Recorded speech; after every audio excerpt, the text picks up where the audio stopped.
Good morning विद्यार्थी मित्रों। Chapter number 10 वर्तुळ। આગળના વિડીયોમાં આપણે વર્તુળ અને તેને સંબંધિત પદો વિશે અભ્યાસ કર્યો હતો। વર્તુળના સમતલનું વર્તુળ વડે વિભાજન એનો અભ્યાસ કર્યો હતો। વર્તુળની જીવા, વર્તુળનો વ્યાસ અને વર્તુળના ચાપ વિશે અભ્યાસ કર્યો હતો। આગળ અર્ધવર્તુળ કોને કહેવાય એના વિશે જોઈએ। અર્ધવર્તુળ, अर्ध એટલે અડધું, તો લખીએ જો P અને Q એ વ્યાસના અંત્ય બિંદુઓ હોય,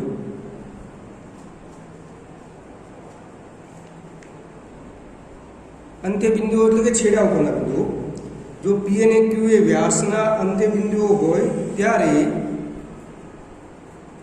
બંને ચાપ સમાન બને છે। ત્યારે બંને ચાપ કેવા બને છે? સમાન બને છે અને તેમને અર્ધવર્તુળ કહે છે અને તેમને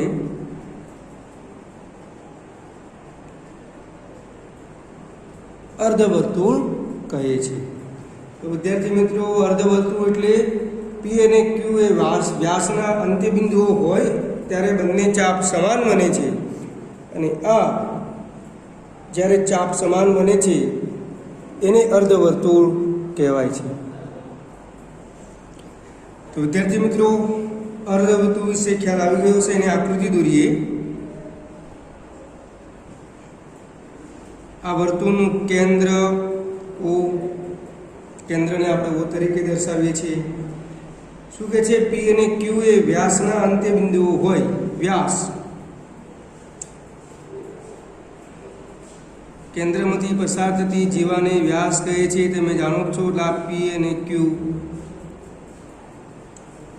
તો P અને Q એ વ્યાસના અંત્ય બિંદુઓ હોય ત્યારે બંને ચાપ સમાન મળે છે। એટલે આ ભાગ અને આ ભાગ એ બંને સરખો થાય, એને અર્ધવર્તુળ કહેવાય છે। તો એના પછી વિદ્યાર્થી મિત્રો, પરિઘ। પરિઘ કોને કહેવાય? સર્કમફેરન્સ। તો વર્તુળની પૂર્ણ લંબાઈને, વર્તુળની પૂર્ણ એટલે પૂરેપૂરી, વર્તુળની પૂર્ણ લંબાઈને પરિઘ કહે છે।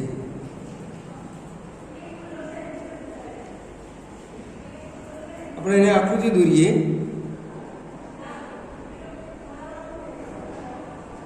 શું કે છે? વર્તુળની પૂર્ણ લંબાઈને પરિઘ કહે છે। આ વર્તુળનું કેન્દ્ર O,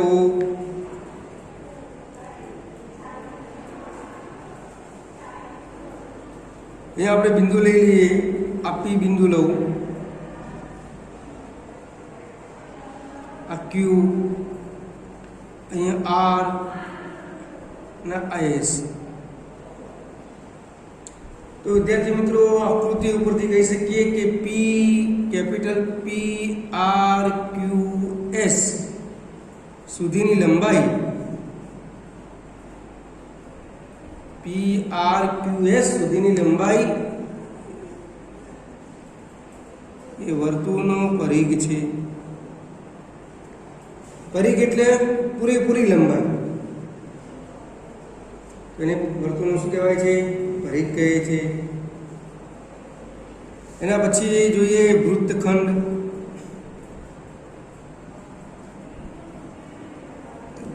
તો વૃત્તખંડ કોને કહેવાય વિદ્યાર્થી મિત્રો? સેગમેન્ટ એનું અંગ્રેજી નામ છે।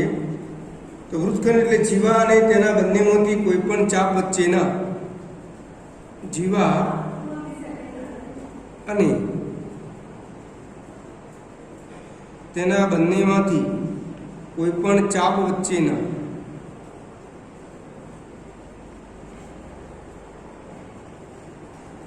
જીવા અને તેના બંનેમાંથી કોઈ પણ ચાપ વચ્ચેના પ્રદેશને, વર્તુળાકાર પ્રદેશનું વૃત્તખંડ કહે છે। વર્તુળાકાર પ્રદેશનો વૃત્તખંડ કહે છે. જીવા અને તેના બંનેમાંથી કોઈ પણ ચાપ વચ્ચેના પ્રદેશને વર્તુળાકાર પ્રદેશનો વૃત્તખંડ કહે છે. અને આકૃતિ દોરીએ, સમજીએ.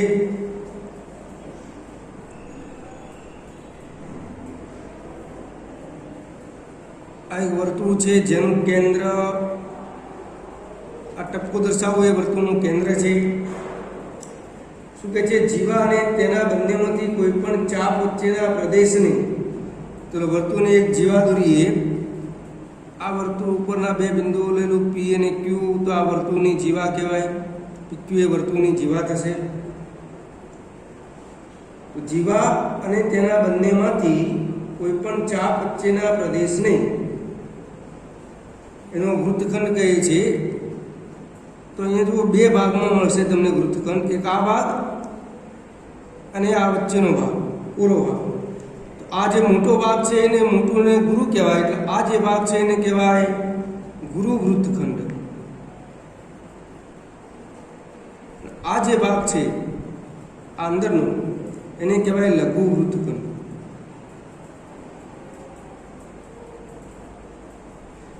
તો મોટા ભાગને કહેવાય ગુરુ વૃત્તખંડ, નાના ભાગને કહેવાય લઘુ વૃત્તખંડ. તો લઘુ વૃત્તખંડ એટલે PSQ યોગ PQ. અહીંયા આપણે નોંધ કરીશું કે ચાપ PSQ અને PQ એ લઘુ વૃત્તખંડ છે.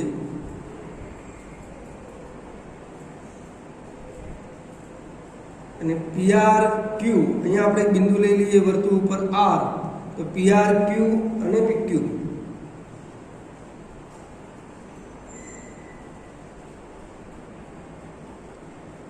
એ ગુરુ વૃત્તખંડ છે. મોટો ભાગ છે એને ગુરુ કહેવાય, નાનો ભાગ છે એને લઘુ કહેવાય. એના પછી વિદ્યાર્થી મિત્રો જોઈએ વૃત્તાંશ કોને કહેવાય. વર્તુળનો વૃત્તાંશ, સેક્ટર. તો વૃત્તાંશની વ્યાખ્યા છે કે ચાપ અને વર્તુળના કેન્દ્રથી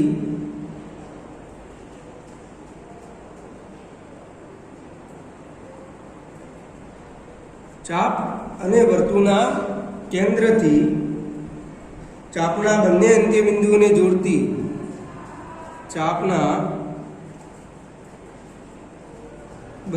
અંત્ય બિંદુઓને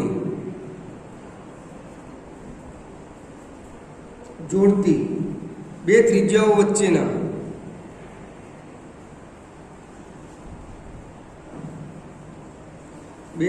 વચ્ચેના વર્તુળાકાર પ્રદેશના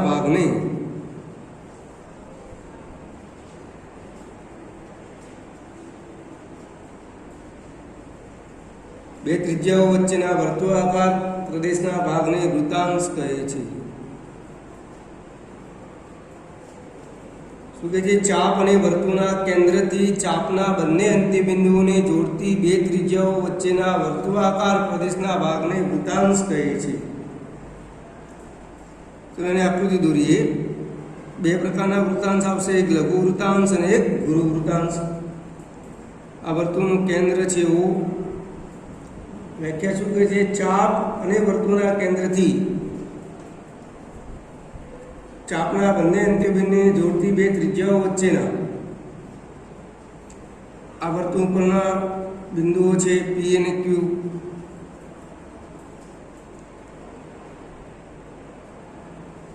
ચાપ અને વર્તુળના કેન્દ્રથી ચાપના બંને આ ચાપ PQ છે એને જોડી કાઢો તો OP અને OQ. ચાપ અને વર્તુળના કેન્દ્રથી ચાપના બંને અંત્ય બિંદુઓને જોડતી બે ત્રિજ્યાઓ વચ્ચેના વર્તુળ, આ OP એ વર્તુળની ત્રિજ્યા થાય, OQ પણ વર્તુળની ત્રિજ્યા થશે. તો આ બે ત્રિજ્યાઓ વચ્ચેનો જે વર્તુળાકાર પ્રદેશનો ભાગ છે એને વૃત્તાંશ કહેવાય. પણ આ કેવો કહેવાશે? વૃત્તાંશ, લઘુ વૃત્તાંશ કહેવાશે. નાનો ભાગ છે, આ મોટો ભાગ તો ઉપર છે. આ જે છે એને કહેવાય લઘુ વૃત્તાંશ.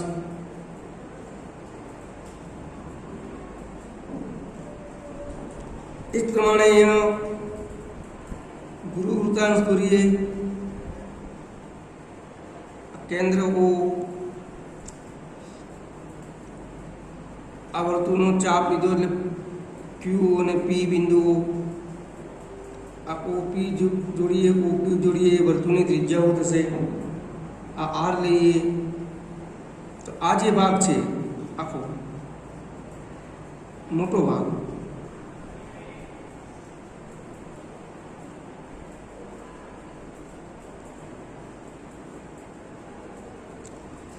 આ મોટો ભાગ છે એટલે એને કયો કહીશું? ગુરુ વૃત્તાંશ. તો ચાપ અને વર્તુળના કેન્દ્રથી ચાપના બંને અંત્ય બિંદુઓને જોડતી બે ત્રિજ્યાઓ વચ્ચેના વર્તુળાકાર ભાગને, બે ત્રિજ્યાઓ એટલે ઓપી ત્રિજ્યા, એક ઓક્યુ ત્રિજ્યા ને જોડતી વચ્ચેનો જે વર્તુળાકાર ભાગ છે એને વૃત્તાંશ કહે છે.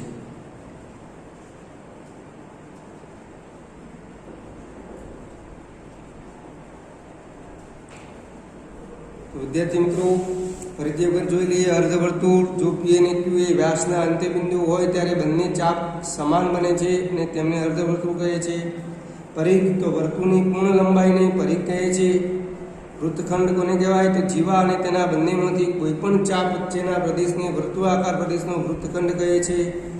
વૃત્તખંડમાં આ લઘુ વૃત્તખંડ કહેવાશે, આ ગુરુ વૃત્તખંડ કહેવાશે.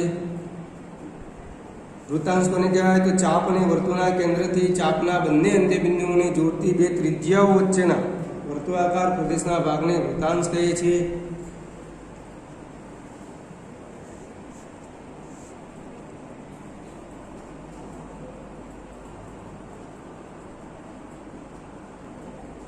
તો વિદ્યાર્થી મિત્રો, સ્વાધ્યાય 10.1 એમાં ખાલી જગ્યાઓ છે અને વિધાન સત્ય છે કે અસત્ય છે એ જણાવવાના છે. તો એમાં ખાલી જગ્યામાં પહેલો એમસીક્યુ છે, વર્તુળનું કેન્દ્ર વર્તુળના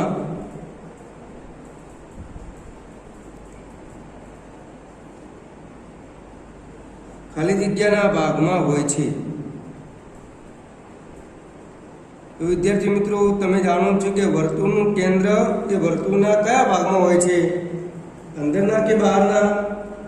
તો કેન્દ્ર ક્યાં આવે? હંમેશા વર્તુળના અંદરના ભાગમાં હોય છે. તો એ ખાલી જગ્યામાં લખીશું વર્તુળના અંદરના ભાગમાં હોય છે. બીજી ખાલી જગ્યા જોઈએ. જે બિંદુનું વર્તુળના કેન્દ્રથી અંતર, જે બિંદુનું વર્તુળના કેન્દ્રથી અંતર તેની ત્રિજ્યા કરતાં વધારે હોય, તેની ત્રિજ્યા કરતાં વધારે હોય તે બિંદુ વર્તુળના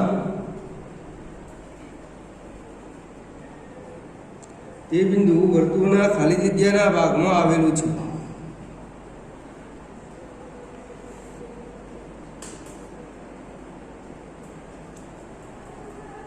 વિદ્યાર્થી મિત્રો, વિચારો ફરીથી. જે બિંદુનું વર્તુળના કેન્દ્રથી અંતર તેની ત્રિજ્યા કરતાં વધારે હોય, હવે વર્તુળના કેન્દ્રથી અંતર કીધું છે અને તેની ત્રિજ્યા કરતાં વધારે હોય પાછું, એ બિંદુ કયા ભાગમાં આવેલું હશે?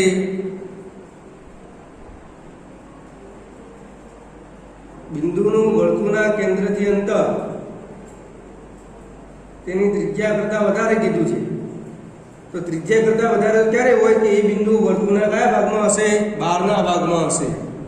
એ બિંદુ વર્તુળના કયા ભાગમાં આવે? તો બહારના ભાગમાં આવેલું છે. અહીંયા ઓપ્શન લખીએ, અંદર, બહાર. અહીંયા પણ આપણે ઓપ્શન લખીશું અંદર, બહાર. તો તમને ખ્યાલ આવે. વર્તુળની મોટામાં મોટી જીવા એ વર્તુળનો ખાલી જગ્યા છે. મેં આગળ તમને વિડીયોમાં કહ્યું છે, વર્તુળની મોટામાં મોટી જીવા એ વર્તુળનો ખાલી જગ્યા છે.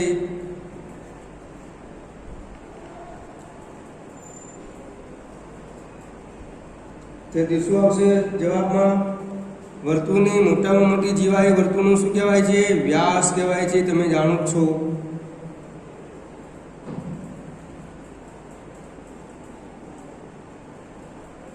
ચલો એના પછી ચોથા નંબરની ખાલી જગ્યા છે. જ્યારે ચાપના અંત્ય બિંદુઓ એ વ્યાસના અંત્ય બિંદુઓ હોય તો તે ચાપ ખાલી જગ્યા છે.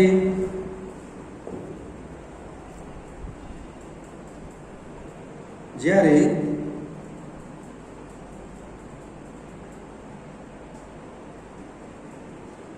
ચાપના અંત્ય બિંદુઓ એ વ્યાસના અંત્ય બિંદુઓ હોય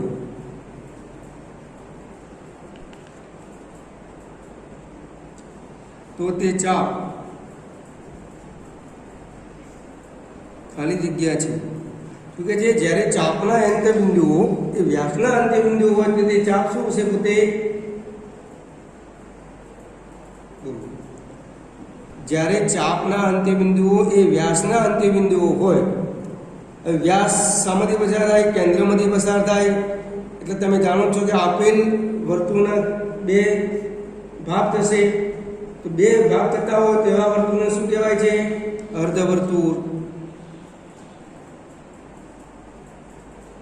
કલેજામાં શું આવશે? અર્ધવર્તુળ. પાંચમો છે વર્તુળનો વૃત્તખંડ.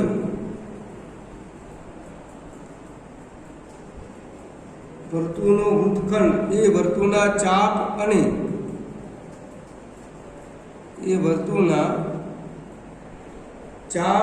ખાલી જગ્યા વચ્ચેનો પ્રદેશ છે.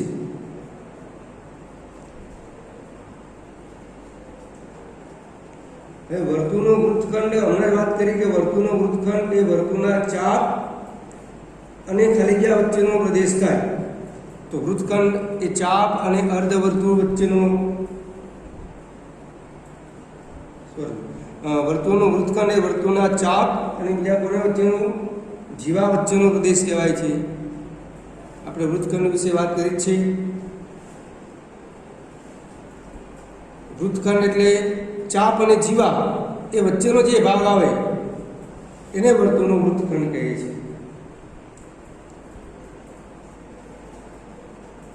છઠ્ઠા નંબરની ખાલી જગ્યા છે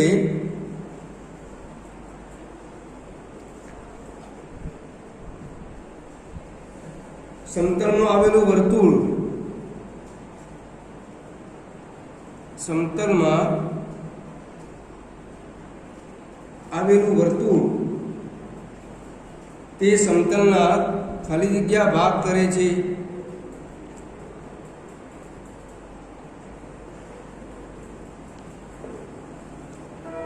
સમતલમાં આવેલું વર્તુળ એ સમતલના કેટલા ભાગ કરે છે?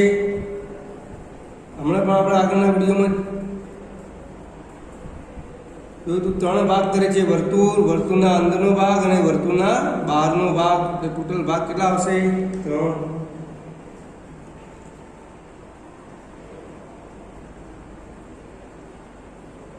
ચલો એના પછી વિદ્યાર્થી મિત્રો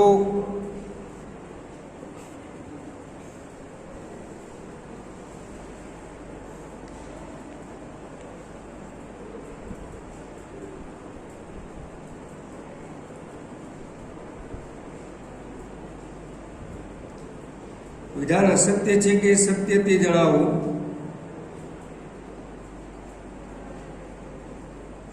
સત્ય છે કે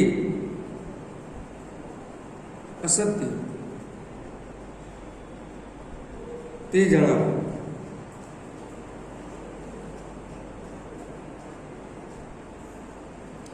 એ હું વિધાનો લખીશ, એનું કારણ પણ આપણે આપીશું. કેન્દ્રને વર્તુળના કોઈપણ બિંદુ સાથે જોડતું રેખાખંડ એ વર્તુળની ત્રિજ્યા છે. કેન્દ્રને વર્તુળના કોઈપણ બિંદુ સાથે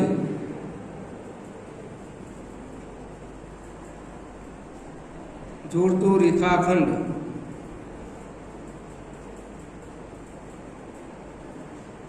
એ વર્તુળની ત્રિજ્યા છે.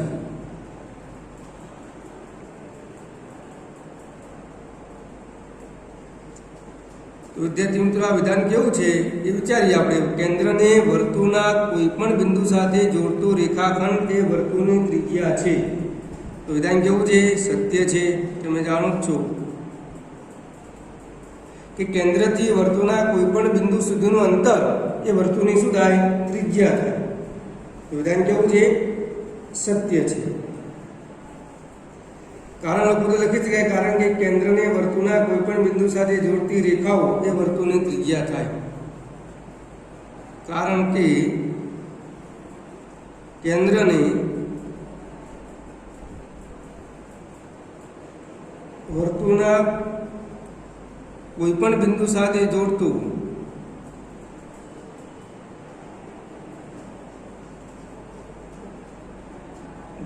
રેખાખંડ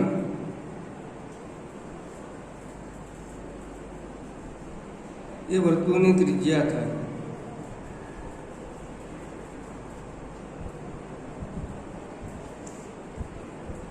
તો નંબર 2, બીજું જોઈએ વિધાન. વર્તુળની સમાન જીવાઓની સંખ્યા શાંત હોય છે. વર્તુળની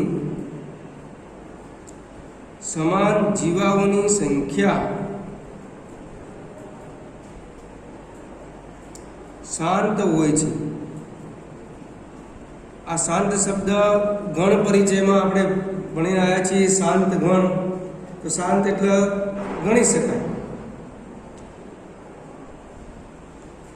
તો વિદ્યાર્થીઓ, વર્તુળની સમાન જીવાઓની સંખ્યા શાંત હોય છે. આ વિધાન કેવું છે? તો વર્તુળની સમાન જીવાઓની સંખ્યાઓ કેવી હોય? વર્તુળની સમાન જીવાઓની સંખ્યા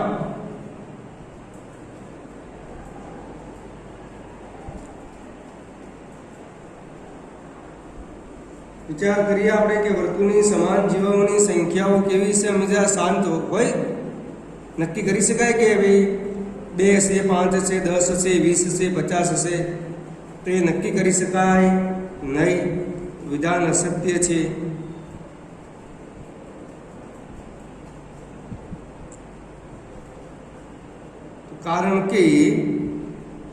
કારણ શું લખીશું? વર્તુળની સમાન જીવાઓની સંખ્યા અનંત હોય છે. સમાન જીવાઓ અનંત હોય એ નક્કી કરી શકાય નહીં.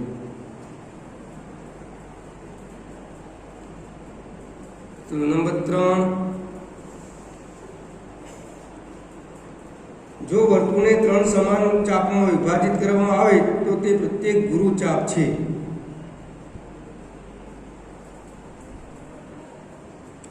જો વર્તુળને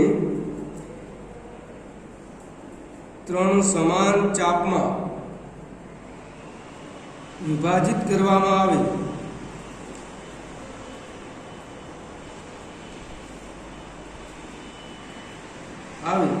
તો તે પ્રત્યેક ગુરુ ચાપ છે. એ વર્તુળને 3 સમાન ચાપમાં વિભાજિત કરવામાં આવે તો દરેક ભાગે ગુરુ ચાપ કહેવાય.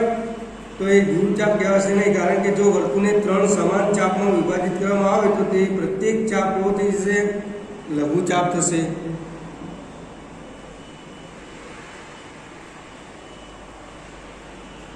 વિધાન કેવું છે? અસત્ય છે. કારણ કે વર્તુળને 3 સમાન ચાપમાં વિભાજિત કરતા તે પ્રત્યેક લઘુચાપ છે. એટલે વિધાન કેવું હશે? સત્ય છે. ચોથા નંબરનું જોઈએ. વર્તુળની જીવા કે જેની લંબાઈ ત્રિજ્યાથી બમણી છે તેને વર્તુળનો વ્યાસ કહે છે.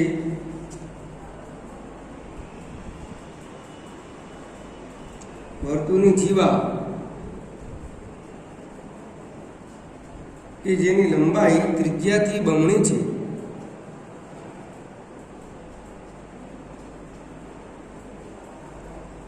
તેને વર્તુળનો વ્યાસ કહે છે. તેને વર્તુળનો વ્યાસ કહે છે. વિદ્યાર્થી મિત્રો, આ વિધાન કેવું છે? તો વિધાન સત્ય છે, કારણ કે વ્યાસ બરાબર 2 ગુણાકારમાં ત્રિજ્યા. વિધાન સત્ય છે, કારણ કે આ જે વાક્ય આપેલું છે એ વાક્ય પ્રમાણે લખીએ તો વર્તુળની જીવા કે જેની લંબાઈ ત્રિજ્યાથી બમણી છે, જીવા એ કેન્દ્રમાંથી પસાર થાય છે, એટલે વ્યાસ બરાબર 2 ગુણાકારમાં ત્રિજ્યા.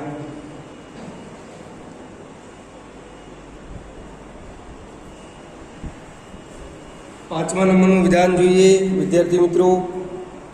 પાંચમા નંબરનું વિધાન છે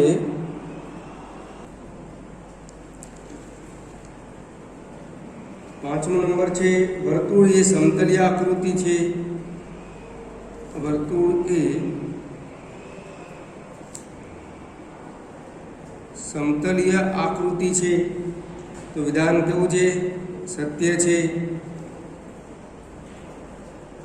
વર્તુળ એ સમતલીય આકૃતિ, કારણ કે વર્તુળને સમતલ પર દોરવામાં આવે છે. કારણ કે વર્તુળને સમતલ પર દોરવામાં આવે છે.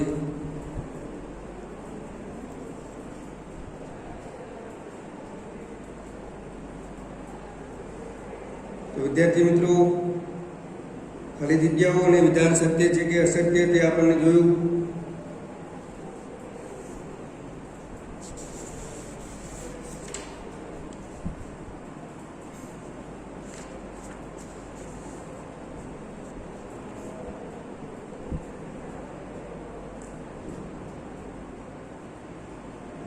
આજે અભ્યાસક્રમને આધારિત ખાલી જગ્યાઓને આધારિત ખાલી જગ્યા પૂરો વિચારીને તમે જાતે ખાલી જગ્યાઓ પૂરી શકશો.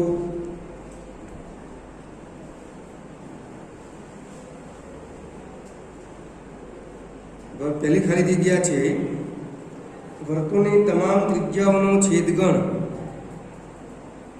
વર્તુળની તમામ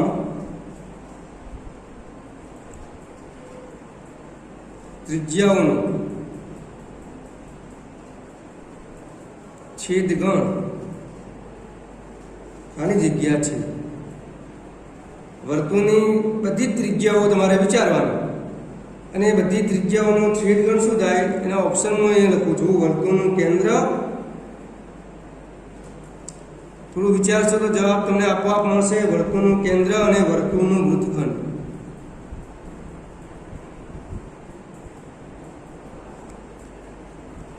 બીજી ખાલી જગ્યા છે વર્તુળની તમામ ત્રિજ્યાઓનો યોગગણ. વર્તુળની તમામ ત્રિજ્યાઓનો યોગગણ ખાલી જગ્યા છે. તો અહીંયા ઓપ્શન લખું છું. વર્તુળ અને વર્તુળના બહારનો ભાગ. વર્તુળ અને વર્તુળના બહારનો ભાગ.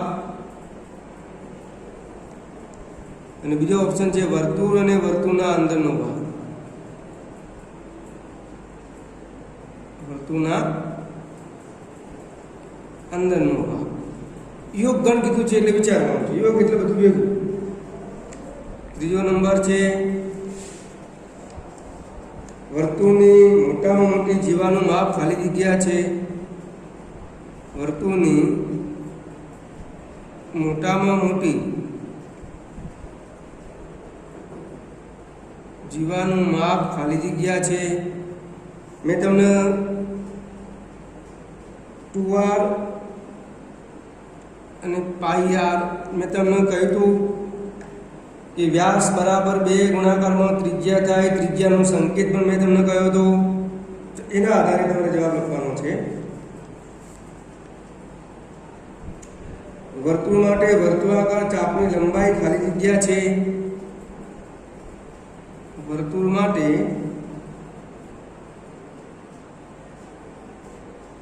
વર્તુળાકાર ચાપની લંબાઈ ખાલી જગ્યા છે ઓપ્શનમાં લખીશ જીવા અને પરીઘ.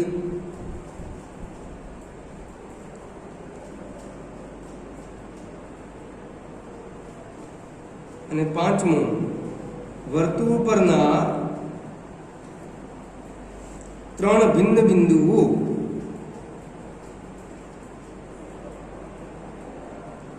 ખાલી જગ્યા ન જ હોય. ઓપ્શન છે સમરેખ, અસમરેખ. સમરેખ એટલે સીધી એક જ રેખા ઉપર આવેલા બિંદુઓ હોય ને સમરેખ કહેવાય. એક જ રેખા ઉપર ના આવેલા હોય ને અસમરેખ કહેવાય. તો વર્તુળ પરના 3 બિંદુઓ હું લઉં તો કેવા એક ખાલી જગ્યા ન જ હોય એવું કહ્યું છે. તમારે વિચારીને જવાબ લખવાનો છે. સમરેખ ન જ હોય કે અસમરેખ ન જ હોય એ તમારે વિચારીને લખવાનું છે. તો વિદ્યાર્થી મિત્રો, આ જે 5 ખાલી જગ્યાઓ છે એ તમે જાતે ગણશો. વર્તુળની તમામ ત્રિજ્યાઓનો છેદગણ કયો છે? તમારે એક વર્તુળ દોરવાનું, વર્તુળનું કેન્દ્ર દર્શાવવાનું, વર્તુળ ઉપરના બિંદુઓ દર્શાવવાના. 3 કે 4 બિંદુઓ લઈ શકો છો. એટલે કેન્દ્રથી એ વર્તુળ પરના બિંદુનું અંતર, ધારો કે વર્તુળ પર પી બિંદુ લીધું હોય તો ઓ પી એ વર્તુળની ત્રિજ્યા થાય. ઓ ક્યુ બિંદુ લીધું હોય બીજું તો ઓ ક્યુ એ વર્તુળની ત્રિજ્યા થાય. આ બધી ત્રિજ્યાઓનો છેદગણ કોમન ભાગ કયો કહેવાય એ તમારે વિચારવાનું છે. એ પ્રમાણે વર્તુળની તમામ ત્રિજ્યાઓનો યોગગણ કયો છે? એ બધી ત્રિજ્યાઓને તમે ભેગી લખો તો એ શું કહેવાય? એનો ઓપ્શન કયો આવશે? વર્તુળ અને વર્તુળના અંદરનો ભાગ આવશે કે પછી વર્તુળ અને વર્તુળના બહારનો ભાગ આવશે? પછી વર્તુળની મોટામાં મોટી જીવાનું માપ ખાલી જગ્યા છે સંકેતમાં આપેલું છે તુવાર અને પાયા. બેમાંથી કયો જવાબ આવશે એ તમારે વિચારવાનું છે. વ્યાસ બરાબર થાય 2 ગુણાકારમાં ત્રિજ્યા. ત્રિજ્યાનો સંકેત કયો છે? મેં તમને આગળના વિડીયોમાં કહેલો જ છે. વર્તુળ માટે વર્તુળાકાર ચાપની લંબાઈ ખાલી જગ્યા છે. એ વર્તુળ માટે વર્તુળાકાર ચાપની લંબાઈ ને જીવા કહેવાય કે પરિઘ કહેવાય એ તમારે વિચારીને જવાબ લખવાનો છે. અને વર્તુળ પરના 3 ભિન્ન બિંદુઓ ખાલી જગ્યા ન જ હોય એવો પ્રશ્ન છે. એ સમરેખ કે અસમરેખ એ તમારે વિચારવાનું છે. તો આ 5 ખાલી જગ્યાઓ વિદ્યાર્થી મિત્રો તમે જાતે સોલ્વ કરજો. એકદમ સહેલી જ છે. આગળના વિડીયો જોજો. વિડીયો આધારિત જ બધી ખાલી જગ્યાઓ લખેલી છે. તમે જાતે સોલ્વ કરી શકશો.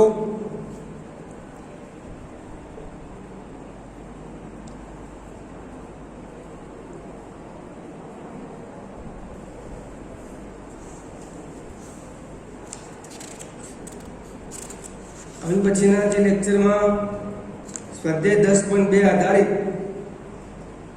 પ્રમેય આવે છે. વર્તુળની સમાન જીવાઓ વર્તુળના કેન્દ્ર આગળ સમાન ખૂણા બનાવે છે અને વર્તુળની સમાન જીવાઓ વર્તુળના કેન્દ્ર આગળ સમાન ખૂણા આંતરે છે. પ્રમેય 10.1 10.2ની સાબિતીનું પ્રતીક પ્રમેય છે. જો જીવાઓ વર્તુળના કેન્દ્ર આગળ સમાન ખૂણા આંતરે તો તે જીવાઓ સમાન છે.